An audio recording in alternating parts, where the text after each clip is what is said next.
Catus Maximus here, this time with a review of the endoscope inspection camera from Vevor. This is their $80 unit. It used to be a lot cheaper, that inflation's prices have gone up. Anyway, it's a promotional product. They don't sponsor videos, but they send me free stuff, and half of it I sell just to try to make some extra income. And this inspection camera really isn't too bad. It has a IPS, in-plane switching LCD, so it has really wide viewing angles and good color. 480p screen, but it's full high definition, full 1080p high definition. The reason I'm actually reviewing this Vevor and I'm going to recommend it over, I had done a video about this Depth Tech one, which has a slightly bigger screen, but it's like 120, 130 bucks, and I guess it kind of depends on what you need these for. But one of the things about the Depth Tech, it came with a 10-foot long cord, but it was really a pretty stiff unit. It has a 9mm head, and it had a camera out the front, 5 megapixel and a 2 megapixel 1080p out the side. And I thought this was okay, but in reality, I think the Vevor's much better for the price, mainly because, one, the head is smaller. It's a 8mm head, and still 1080p for inspection cameras.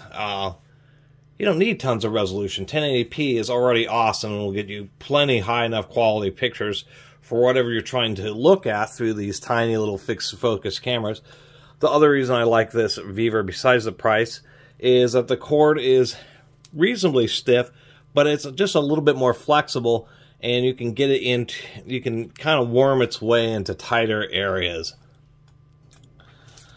This Depth Tech one is pretty rigid. In some situations that's good, but in many situations you just can't push it hard enough. It gets stuck when you're trying to go around bends or anything like that. That's what I kind of liked about the Vevor, is it's kind of a compromise between stiffness and flexibility. The other thing is that you can see how much cord they gave you. It's actually 15 feet. It's actually pretty darn long.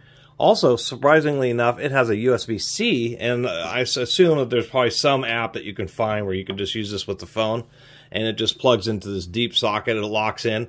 Oddly enough, and I thought this was curious, is the camera plugs in via USB-C, but it uses micro USB for charging. Lasts about 4 hours on the charge. Did come with a no-name 32 gig memory card, but at least it has a memory card. You can record video and that type of stuff. As far as connecting it, it's really pretty simple. You just take it and it has like this really robust connector that goes pretty deeply into the unit, so I'm not too worried about that. And it just snaps into place.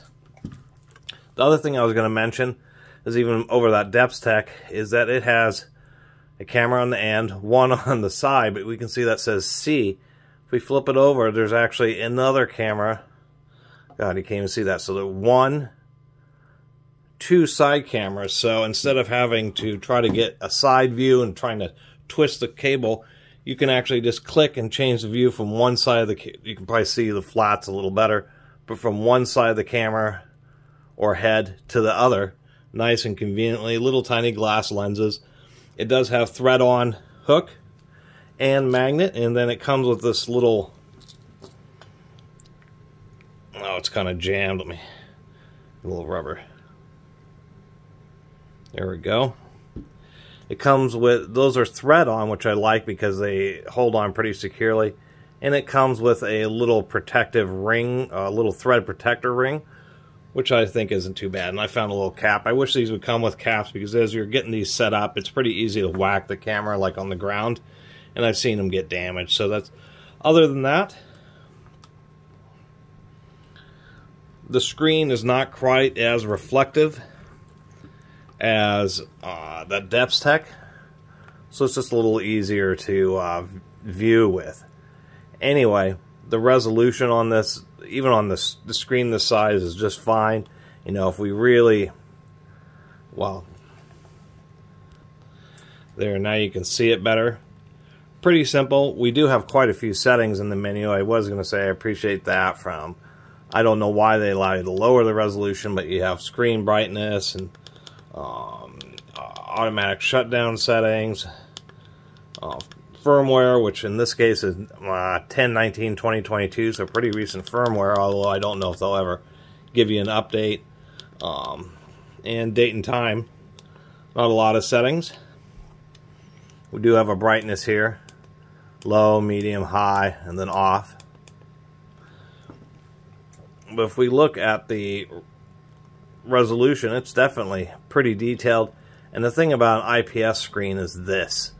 The way it's set up, it has not only good color, but no matter what angles you're at, you still get a pretty good view and pretty good resolution of what you're looking at, which I think is actually pretty darn neat.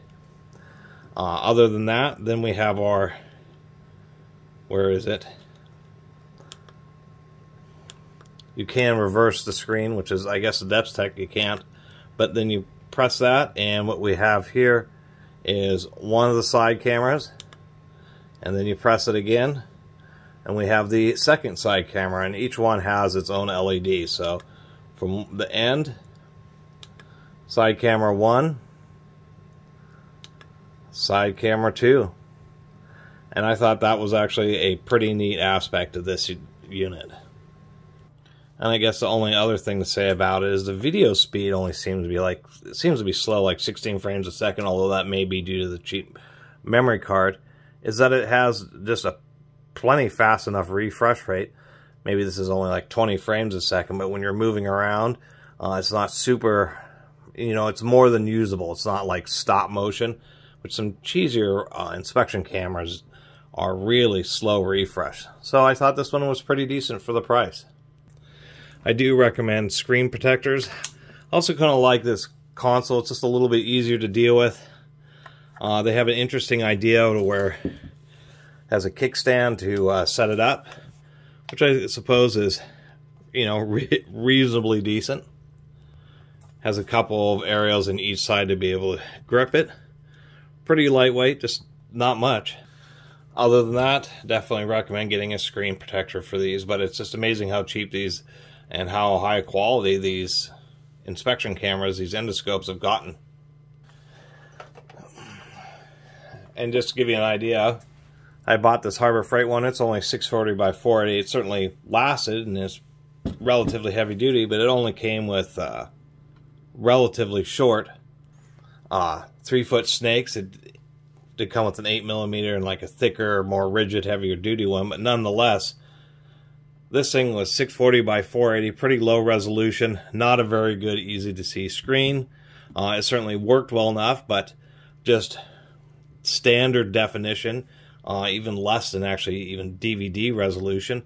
And I paid like $150 for this like 5 years ago. And now for $80, you get one that has high-res screens that are IPS and really easy to see in good color. The cameras are high definition, full 1080p. That means when you're recording video or taking photos, when you disconnect them via USB to your computer or pull out the memory card and just read the memory card, you're getting pretty high resolution images. Those are a big upgrade. And then the features that they've added, in this case, having not just a camera on standard on the end, but having 3 cameras. Having one on each side, I actually think is a pretty good idea, because you're not worried so much, once again, needing to see not only seeing out the side, but if it happens to be looking the wrong side, you can just click a button to look out the other side, and if you need to twist it, you would only have to twist it 90 degrees to be able to get full coverage.